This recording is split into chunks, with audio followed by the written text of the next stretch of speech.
Hi there, my name is Nick Reynolds, and I thought it might be useful for those interested to just show how I build up the approach to how to play solo bass using jazz standards.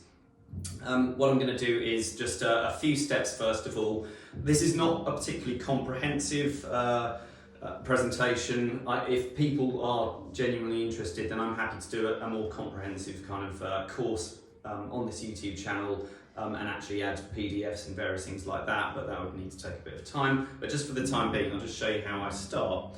So the first thing is, if I took a tune like Stella by Starlight, and I'm using this kind of solo bass technique, one of the things I would recommend is to try to play the melody on the highest string you've got. Now, you can do this on a 4-string bass and a 5-string bass, so bear in mind this is a low B, but I don't have to have this in order to play solo bass, and I do play solo bass stuff on a 4-string bass as well.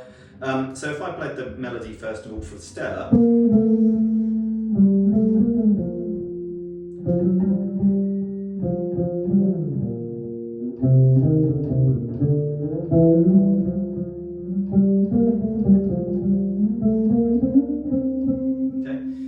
that's just the melody, and although I hit the D string a couple of times, I'm trying to keep it exclusively on the G as much as I can, because obviously I've now got to fill in the rest of the kind of harmony and I need enough strings to do it, and unlike the guitar, we haven't got as many strings to fill the harmony with.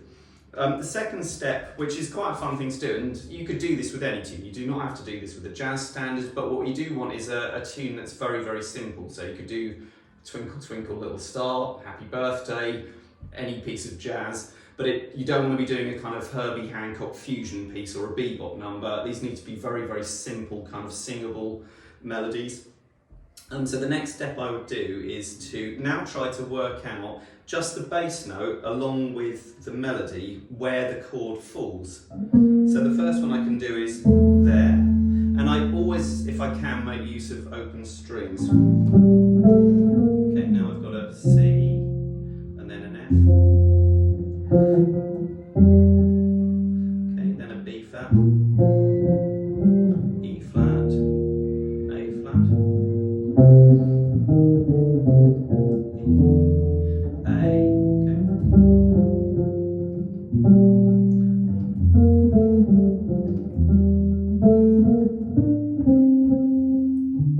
So there I've just added the root note as it falls at the first beat of the bar, or the third beat if relevant, okay? The third step, and again, this is just to show you a kind of like a brief kind of idea of how I do it, this is not to show the method exactly, is there are a series of chords that are fairly standard on a bass guitar if you did want to learn chord voicings. One's where the root note falls on the E string, so for example I could have E major 7th, okay, E minor 7th, E dominant 7th, okay, E diminished or E minor 6, okay, and there are various other ones which we could start doing, flat 9s, sharp 9s and so forth, but the basic ones are major 7th, dominant 7th, minor 7th, and a kind of diminished shape as well. And similarly I can play chord voicings with the root note, this time on the A string, alright, so again a major 7th, dominant 7th, minor 7th, okay, and a diminished 7th, and again there are other kind of voicings. But what I can then start doing is I will start applying some of these slightly bigger voicings into the alongside the melody. So now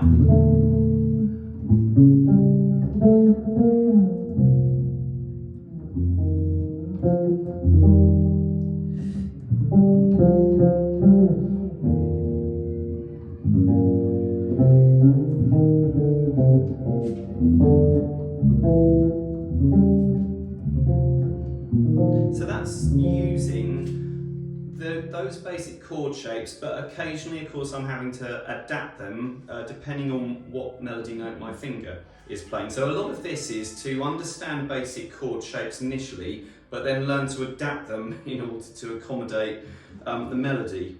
Now, the next steps after that, which I'll do a video on, I think, next week, is that there are various kind of ways of moving around diatonic chord sequences, and also really nice movable shapes on the bass that are quite easy to play, that allow you to then start moving around and create kind of some sort of dynamic kind of momentum in terms of the harmony itself. But the very first stage is learn the melody on the G string. Secondly, just get used to adding bass notes, and if you only just do that, you're already kind of getting into this kind of chord melody idea.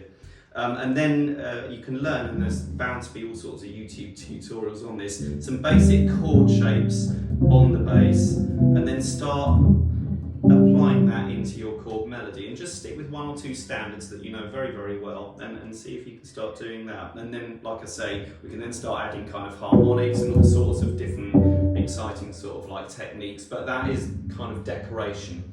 This is the sort of the basis of it. Thank you.